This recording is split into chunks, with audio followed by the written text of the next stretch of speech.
Harriet Tubman.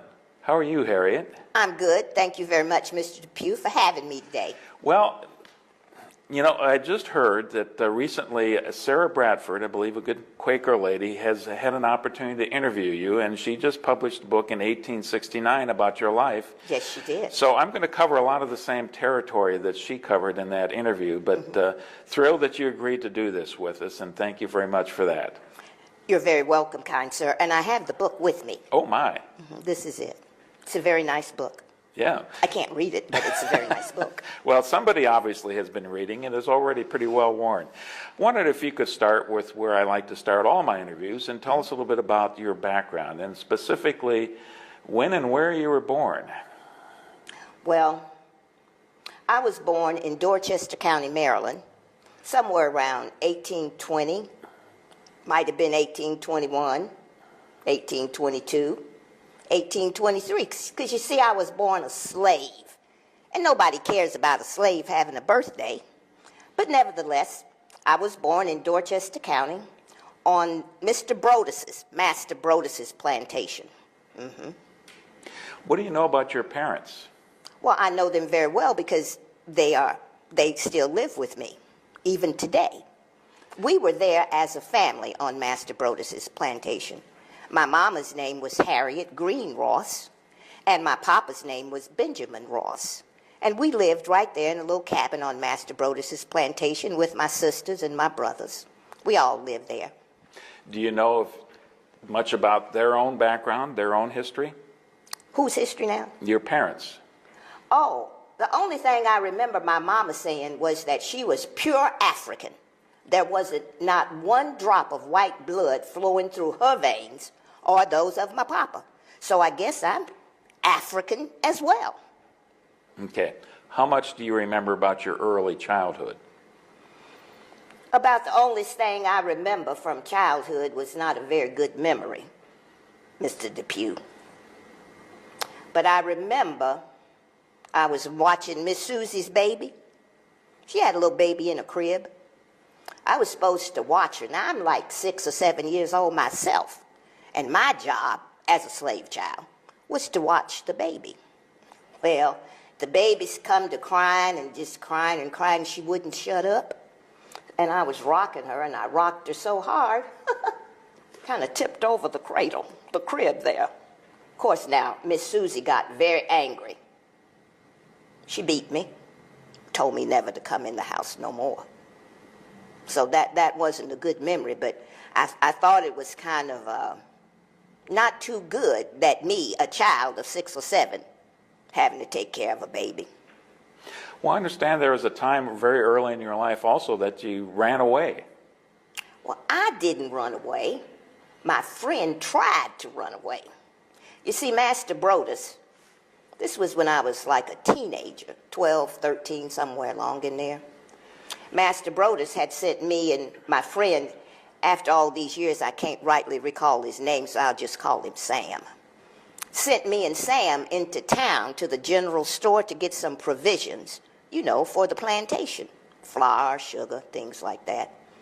And come to find out, as me and Sam was walking there, Sam told me that he had an urge to be free. Now, he was telling me about his plan and what he wanted to try to do while we was in the general store. And he said, Harriet, you, I guess you would say, you keep the attention. That'd be a good word, wouldn't you think? Of the storekeep, while I try to make a run out the back door of the store into the woods and get on the road to freedom. Well, I thought that sounded like a pretty good plan to me, so I tried to do what Sam wanted me to do, and while we was in the store, I was just kind of talking to the storekeep and trying to keep his attention on me, but he was kind of looking at Sam, because Sam was kind of just hanging around and looking kind of odd. I guess I don't know the other word to call it. And I guess the storekeep kind of got an inkling as to what we was trying to do, so he picked up a weight. You know, the weight they put on the scale. It weighed about 3-4 pounds. Picked it up and hurled it at Sam. trying to stop him from going out the back door. Well, didn't hit Sam, hit me in the head, knocked me plumb out. Yes, it did, and I still have a scar. That's why I wear this scarf all the time, because I have a scar. Knocked me plumb out. Caused me to suffer from what my mama called the sleeping sickness, you see. And I would just kind of fall asleep at the drop of a hat. After that happened to me, and from that wound, my mama nursed me and whatnot, but Master Broder said I wasn't worth a plug nickel no more. Said I wasn't even fit to be sold. So, but my mama, she nursed me back. And I got to be strong and good, but I never did, like I said before, I never did work no more in the house. I worked out in the fields with my papa. Well, that had to be hard work. How tall are you? Well, I don't rightly know. How tall is you? Well, I'm taller than you. I'm about 6 foot, and I've heard that you're about 5 feet tall. Something like that. That sounds about right. But, you know, I don't. But you had a prodigious nature of working hard. I had a what? Yeah, you could work hard in the fields from what I heard. Yes, sir, I could. In fact, my master, I thought it was rather unkind of him. He tied a belt, rope, not sure what you would call it, like a girdle around me. Had me pulling logs on the river, on the bay right there, on the Chesapeake, close by where we lived, you know. But he was so proud that I was strong enough to do that, and the men standing around watching, they was cheering.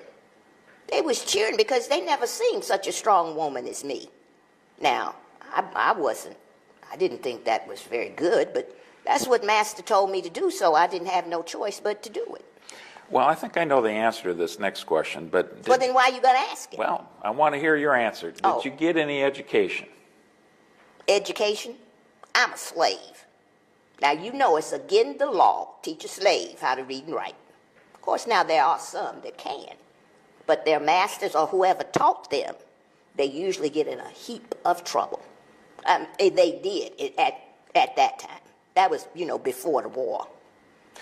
Did you live with your parents most of this time? Mm-hmm. I lived with my parents, and you talking about during my growing up days. Right. Yes, we was one of the lucky families that, well, we didn't all get to stay together because Master Brodus on one New Year's Day sold off two of my sisters. Sold them off to the deep south. I have never seen them again in life, even to this day.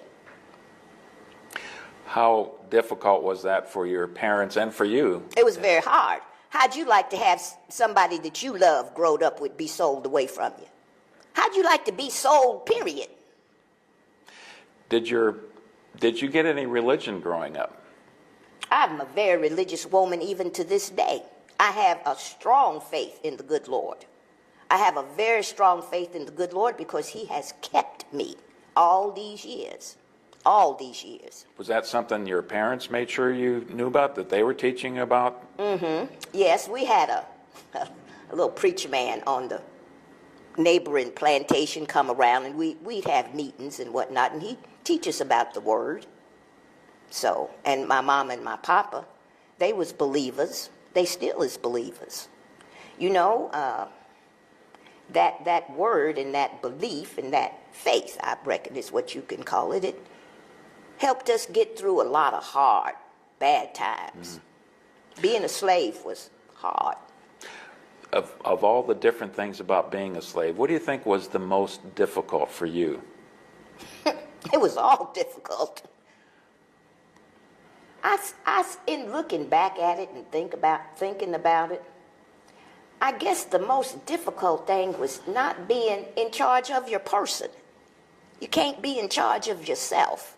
You understand what I'm trying to say? Somebody always telling you what to do, how to do it, when to do it.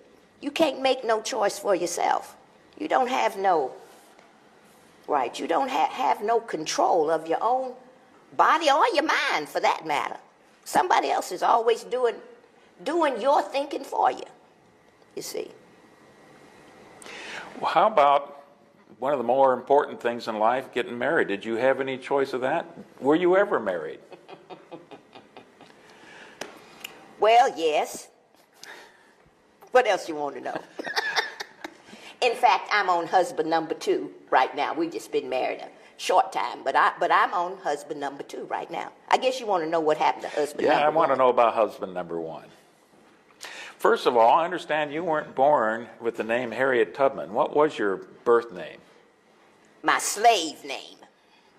My slave name was Araminta Ross. Araminta. Folks used to call me Minty for short. But you see, when I decided that I was going to be free, I took the name of Harriet to honor my mother. I took it because I was free and I could do what I wanted to. And I wanted to honor myself by calling me after my mama's name, which was Harriet. Now, you asked me something else, but I forgot what it was. Well, how'd you get the Tubman? Oh, how'd I get to Tubman? Well, back in 1847, I was married to a man whose name was John Tubman. Now, John Tubman was a free man. John Tubman lived on a nearby plantation. He belonged to someone else. But over time, John Tubman had raised or saved or whatever, got enough money to buy his own freedom, probably about $400 or so, buy his freedom from his master. Now, John Tubman, he took a liking to me. He come courting and come calling. Of course, now, he did that with the permission of Master Brodus, you know. And so Master Brodus gave his permission for me and John Tubman to marry up. So in 1847, like I said, we married up in the slave way. Now, do you know what that means? No. If you get married up in the slave way, that means you jump the broom. Now, my mama, I told you her name was Harriet Green Ross. My mama told me that that jumping the broom was one of the, how would you call it? I believe she called it a tradition that come with us from Africa when they brung us all the way over here all them years ago. I believe it was in the 1600s when the first of us come to this country. Well, my mama said that back when she was in Africa, and well, she wasn't, but that's where she come from. When folks got married, they would jump over the broom. And that would let everybody know that they was married. Now, we kept that tradition, even though the masters took away our language, our religion, the way we dress and everything else. But they allowed us to keep that tradition of jumping the broom because I guess it wouldn't hurt nothing. How's jumping over a broom gonna hurt anything? So me and John Tubman, we married up in that way in 1847. But in 1849, when I decided that I was going to be free, because I told you John Tubman was a free man. When I decided I was going to be free, I said to John Tubman, do you want to be free with me on free soil? John Tubman said he was already free, so he wasn't going nowhere. I said, well, I ain't free, so I left.